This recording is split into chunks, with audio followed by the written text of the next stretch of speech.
This quick video has been a response to Tommy Hartley. Thank you for hitting me up. I know I have had a couple other people in the past, but because I've been kind of stuck at home for quite some time, I think this is a pretty good opportunity to do this. I toyed around with it today and actually did a little bit better job on it. I kind of updated a little bit, and actually the scene now looks better than it did in my video. So anyway, I'll take you through this pretty quickly here. I don't think this will be exactly a tutorial per se. I'm looking kind of at more or less just a kind of a breakdown of how I did the scene in general, but not a step-by-step. I'll try my best though, so bear with me. This is my first pseudo tutorial video I've ever done, so hopefully it does the job. So anyway, let's eliminate a lot of these layers to start. This is the main shot. This is the plate. This is what they sent me. If you look, you'll see there's some green crosses on the screen. That's they were just using those for tracking if there was any camera motion. Obviously this is a static shot, so it doesn't really need it, and thank God it is.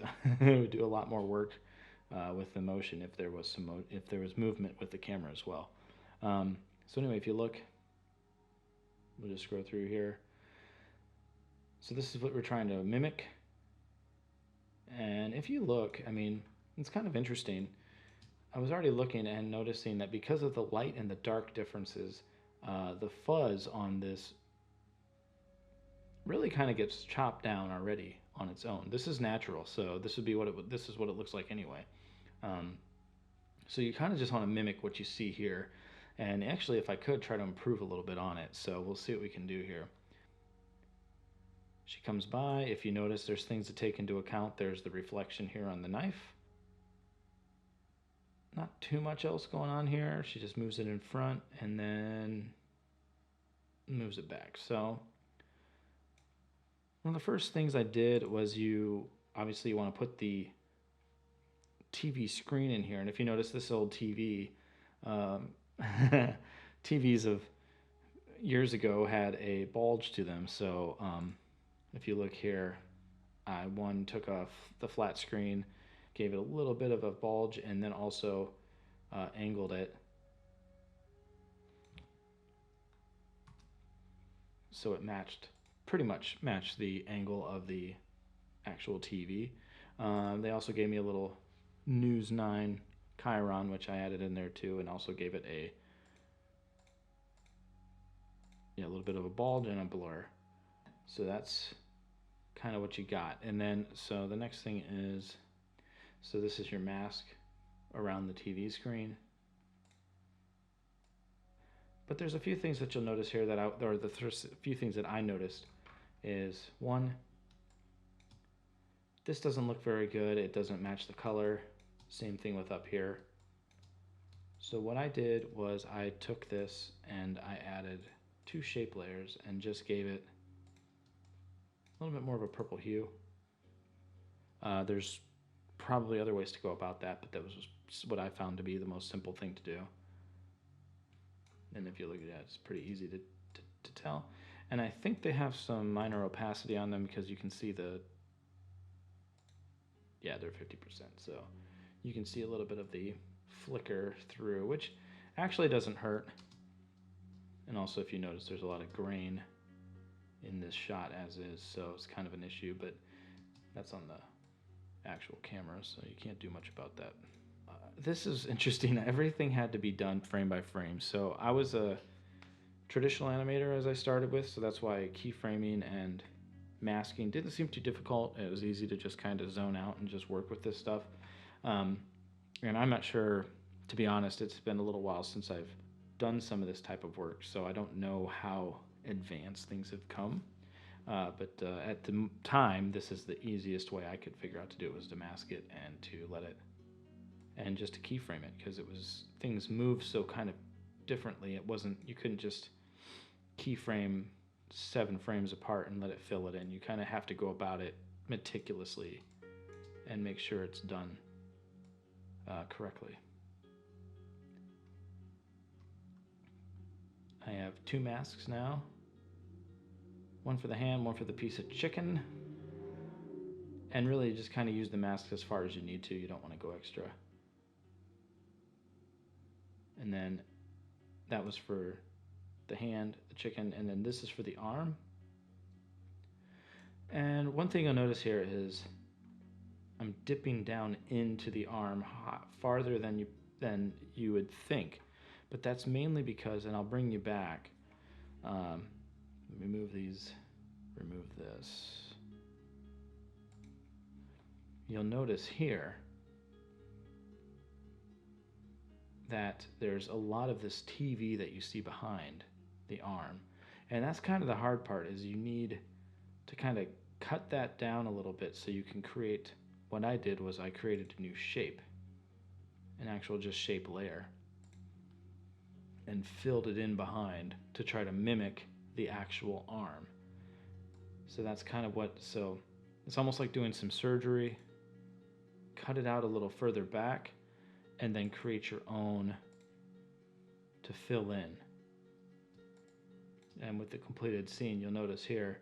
So what I did was, if you watch the original, and I'll play that right now, you'll see there's almost like a bit of a line, and it's a flat green. At the time, I just created a shape and tried to match it to the green as best as possible as a highlight to kind of give it that upper part of the arm. What I did today was actually go back in and mask the shape, which I didn't do before. This was just, I just did the shape and I gave it a gradient where the gradient was, actually let me bring it into here, right about here.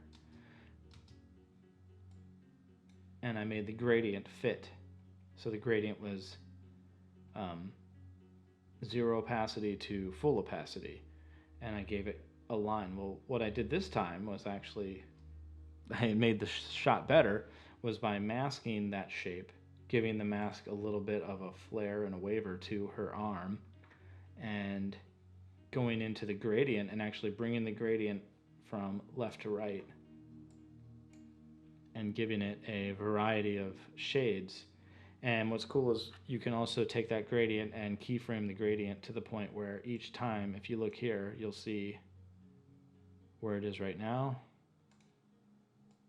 Go forward a couple frames, and now it's all here because of how everything pushes and the shadow and the highlights push. So it's kind of cool to do that, and you can follow along with the arm pretty nice and easily. And then bring it right back.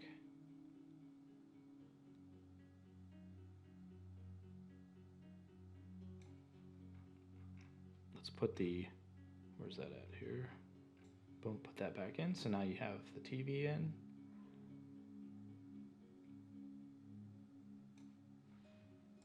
And we'll play that through. Okay. One last thing I was looking at was this. And this is pretty nice. This is pretty simple because there's already a pretty distinct line where this where the TV reflection is. So I just took the sequence here that they gave me, this Hilger sequence, and inverted it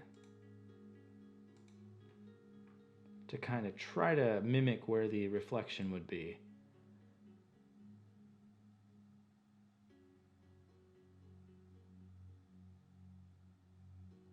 And again, that's a static shot. And just mask it where you need to mask it. Like I was trying to figure, if you're looking at it from this angle, you would probably get a bit of a, and since it's flat, it might stretch things a little bit. So I don't exactly remember. Let me do none. Yeah. So I just kind of inverted it, and just enough that it would cover this section where it moved through.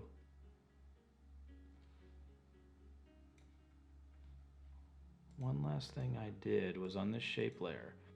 To me, it's plain as day, but when you look at it right here, you can't really, like, I feel like this is pretty seamless at this point, but if you look at the other shot, which I'll play now, you'll notice that there's almost a bit of a distinct line. And what I didn't do then was I didn't match the grain. So the extra effects I used was a match grain. Make sure that, like, you would, you take that away, it's not much, to be honest, but you'll see how the grain stops right here. And that's just a simple thing. Something 10 years ago didn't really, I don't even know if, like I said, it was probably available at the time, but like I said, I was still pretty green in some of this stuff. So I actually went back in and fixed it. So now you match grain. You almost can't tell that it's there. So I'll just do a really quick rundown of what I did. Again, you got your plate. I added the TV screen. Like I said, it wasn't the same aspect ratio, so you just kind of fit it where it was best. Threw in News 9. Masked off the TV, the edges. I added a bit of a purple hue to the screen, so it was the reflection of the screen was a little bit more in tune with the way the actual screen looked. Put my shape layer in there, which you won't see until now. Put the over front plate in. Like I said, if you take all that away,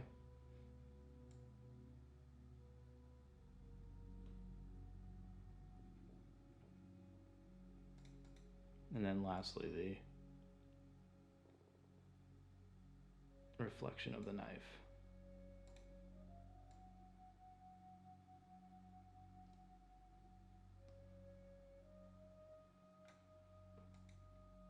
Hopefully this helps you out, and if you have any extra comments or questions, just hit me up in the comments. I'll be try to be much better at replying to people nowadays. And two, if you have any critiques on how maybe I can do some of these a little better, or if you have any thoughts or opinions, that would be great to know. And anyway, thanks a lot, and stay creative.